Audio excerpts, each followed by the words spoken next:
लगातार आंदोलन बड़ी तेजी के साथ चल रहा है, लेकिन उसी की तेजी के साथ कुछ लोग ये वैसे महाबोधि महाविहार मुक्ति आंदोलन कम लग रहा है और क्यूआर कोड और पेटीएम अकाउंट नंबर ज्यादा लग रहा है। कुछ लोगों ने नकली क्यूआर कोड डाल दिए हैं। अभी हमारा प्रिय शिष्य श्रामणेर विनयाचार्य, जिसको अभी 1 साल श्रामणेर बने हुए हैं, उपसंपदा भी नहीं हुई है, अभी पूर्ण रूप से भिक्षु भी नहीं बने हैं, लेकिन दुख है कि वो जेल में चले गए। अब जेल से बाहर आ गए। अब जेल से बाहर आने के बाद क्या होगा कि सारे भारतवर्ष में उनका स्वागत किया जाएगा, गले में मालाएं डाली जाएंगी, क्यूआर कोड डाला जाएगा, एटीएम पेटीएम नंबर डाला जाएगा, बैंक का अकाउंट नंबर डाला जाएगा। अरे भाई, स्वागत तो जब होना चाहिए जब महाबोधि महाविहार मुक्त हो जाए, लेकिन आज लोगों ने महाबोधि महाविहार के नाम पर इतनी दुकानें खोल ली हैं कि उन दुकानों को कोई ठिकाना नहीं चल रहा है। सुमित रतन अपनी अलग दुकान चला रहे हैं, हर्ष मोदी अपना अलग आंदोलन लिए फिर रहे हैं, के राहुल अपना अलग चला रहे हैं, विमल कीर्ति अपना अलग चला रहे हैं, आकाश लामा का पहले से चल ही रहा है। अब विनयाचार्य को लेकर अब तमाम तरह के आंदोलन शुरू हो गए। ये बुद्ध के आंदोलन में कुछ राजनैतिक लोग अपनी राजनीति की जड़ें तलाश रहे हैं। वो उनको जो राजनीतिक लोग हैं उनको अपनी राजनीति चलानी चाहिए और उनको पीछे से बुद्ध गया के आंदोलन को सपोर्ट करना चाहिए। लेकिन वो मुखिया बनकर वो बड़े बड़े सोशल मीडिया पर बड़ी बड़ी बातें करते हैं, आंदोलन में 4 दिन बैठते नहीं है। हम लोग 3 साल से काम करने के बाद ऑल इंडिया बुद्धिस्ट फोरम के अंतर्गत आकाश लामा के साथ, प्रियाशील के साथ, चंद्र मोदी के साथ, चंद्र कीर्ति के साथ हम लोग काम कर रहे हैं। लगातार हमारे लोग बैठे हैं, लेकिन कुछ लोग क्या करते हैं, आंदोलन की 2-3 फोटो खींच ली, महाबोधि महाविहार की खींच ली और 10-20 लोगों को इकट्ठा करके फोटो खिंचाकर और सोशल मीडिया पे डाल दिया। विरासत खतरे में है, दान दीजिए, दान भेजिए, ये हमारा क्यूआर कोड है, ये हमारा पेटीएम कोड है, ये हमारा एटीएम कोड है, ये हमारा बैंक खाता है, रुपए भेजिए।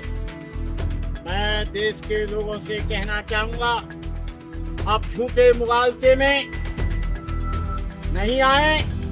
हम विनयाचार्य का स्वागत करते हैं कि वो 2 महीना जेल में रहे, लेकिन क्यों रहे इसका निरीक्षण परीक्षण करना पड़ेगा। किसने जेल में भेजा इसका भी निरीक्षण परीक्षण करना पड़ेगा। बुद्ध गया महाबोधि महाविहार 1949 एक्ट तो निरस्त नहीं हुआ, लेकिन लोग अभी से अपना स्वागत कराने लगे। ये बुद्ध गया देश के महापुरुषों की, दुनिया के बौद्धों की वो विरासत है। आपको बताएं, गवर्नमेंट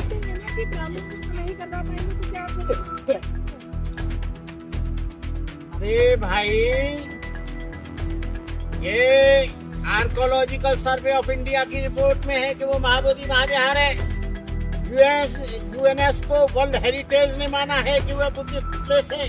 सारी दुनिया जानती है कि बुद्ध गया बौद्धों का प्लेस है, जैसे मुसलमानों का मक्का मदीना, ईसाइयों का जेरूसलम, सारी दुनिया जानती है। मुक्त होना न होना अलग बात है। मुक्त नहीं होता है तो यहाँ की धर्मनिरपेक्षता की हत्या है, मुक्त नहीं होता है तो यहाँ की बेईमानी है, मुक्त नहीं होता है तो बौद्धों पर जुल्म है, मुक्त नहीं होता है तो सारी दुनिया तो जान रही है कि बुद्धिस्टों के प्लेस पर जबरदस्ती काबिज है। और हम लोग जब तक ये बुद्ध गया का मुक्ति आंदोलन पूरा नहीं हो जाता, ये 1949 अब खत्म नहीं हो जाता, तब तक अंतिम सांस तक हम इस मूवमेंट को पूरे जोश खरोश के साथ चलाएंगे। पहला मूवमेंट चले 25 साल, लेकिन पहले मूवमेंट में इस मूवमेंट में अंतर है।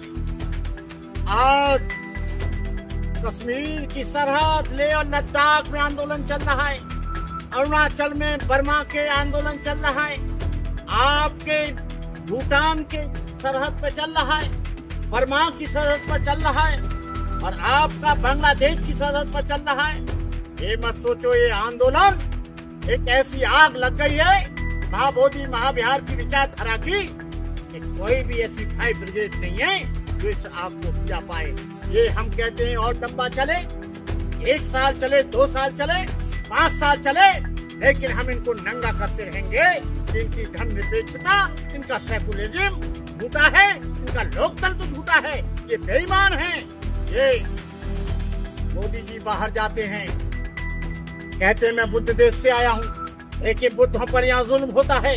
रात के 12 बजे भिक्षुओं को उठाया जाता है, उनका पानी काटा जाता है, उनको प्यासा रखा जाता है, उनके टेंट को तोड़ दिया जाता है। ये कौन सा बुद्ध देश से आए हो तुम? बौद्धों पर इधर जुल्म और विदेशों में कहते मैं बुद्ध देश से आया हूँ। अरे मोदी जी तुम नंगे हो गए, नंगे। तुमको सारी दुनिया जान गई, तुम बुद्ध देश से नहीं आए हो। बुद्ध देश की बात करते हो और हिंदू देश की स्थापना करते हो, हिंदू राष्ट्र बनाने की कोशिश करते हो। बताइए, संसद सत्र चल रहा है, क्या लगता है कोई आप लोगों का मुद्दा उठाएगा संसद में? हमारा मुद्दा बहुत से लोगों ने पहले उठाया है और फिर चंद्रशेखर उठाएगा। चंद्रशेखर निरंतर उठा रहा है और भी हमारे कई लोग उठा रहे हैं। ये मुद्दा हमको संसद में उठाने के अलावा सारी दुनिया में उठाना है, जिससे लोग जान जाएं कि भारत में बौद्धों पर कितना जुल्म 135 साल क्या कुछ करने वाले हैं आप लोग? संसद में आपके पास एक बड़ा आंदोलन हो रहा है। जंतर मंतर पे प्रभु पहले तो आपको बुलाने वाले हैं और आप सारे पर आइए। जंतर मंतर पर हमारा 1949 एक्ट को निरस्त करने का आंदोलन है और सारे देश के लोग उस आंदोलन में आए और उसमें भागीदारी लें। हम चाहते हैं कि जल्दी हो ना हो, लेकिन हम अपने जीवन की अंतिम सांस तक अभी हमारी